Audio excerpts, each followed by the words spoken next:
The year is 1798, the dawning of a new century in Ireland. It's a time where the word of the Catholic Church was law.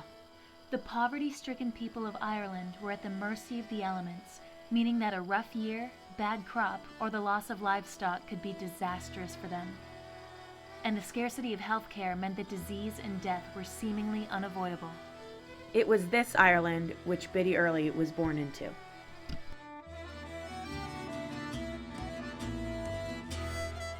The true facts of Biddy Early's early life are not known for sure.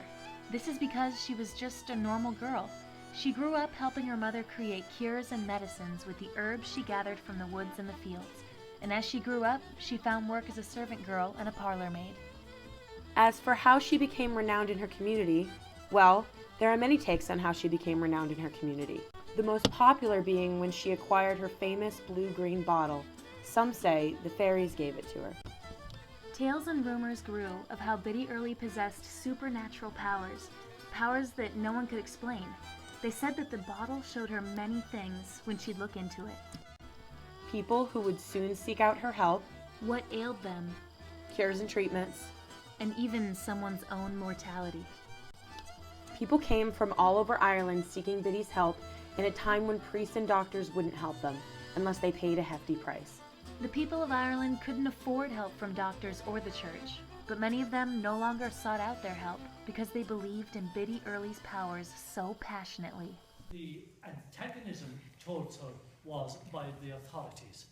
Poor people, there was never any antagonism from poor people towards Biddy, and the reason is obvious: they needed her, because poor people had no money to go to doctors or to go to any of the authorities. It's like today. It's like today. Look, if you need help of today, you go to a psychiatrist or a psychologist.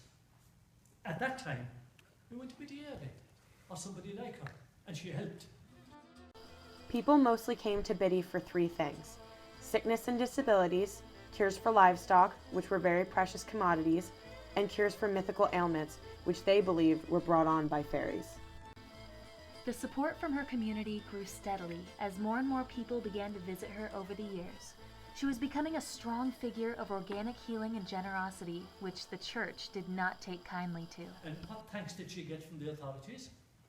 The medical profession made a mockery of her. She got into trouble with the police. She got into trouble with the clergy. The clergy preached against her constantly, that she was working by the power of the devil. Did that stop people from coming to her? Not at all. Priests, they were big people, and you didn't interfere with them. And it was what they would have loved to do to a priest, but they didn't dare. And Biddy did it. And I think that's the reason why the story is remembered. People were so delighted that somebody would dare to stand up to the clergy, and she did. She was able to express what the entire community was thinking without fear. She represented the desire of the people to no longer be under the control of the clergy. One legend claims that after a priest had preached against her, Biddy Early punished him by sticking him to his horse and his horse to the road. She was a symbol of rebellion and strength for the average person, which is why members of the community were drawn to her. Their support prevailed throughout her entire life, even when she appeared in court in 1865 on the charge of witchcraft. Their testimonials for her were so strong, it defended her well in court, and all charges were dropped. She was more than a healer, she was a revolutionary. Throughout her life, she demonstrated the independence of the people. She was not only there for them, she was one of them, which is why her legacy still lives on today. She was more than a healer. More than a wise woman. She was a revolutionary and a crusader.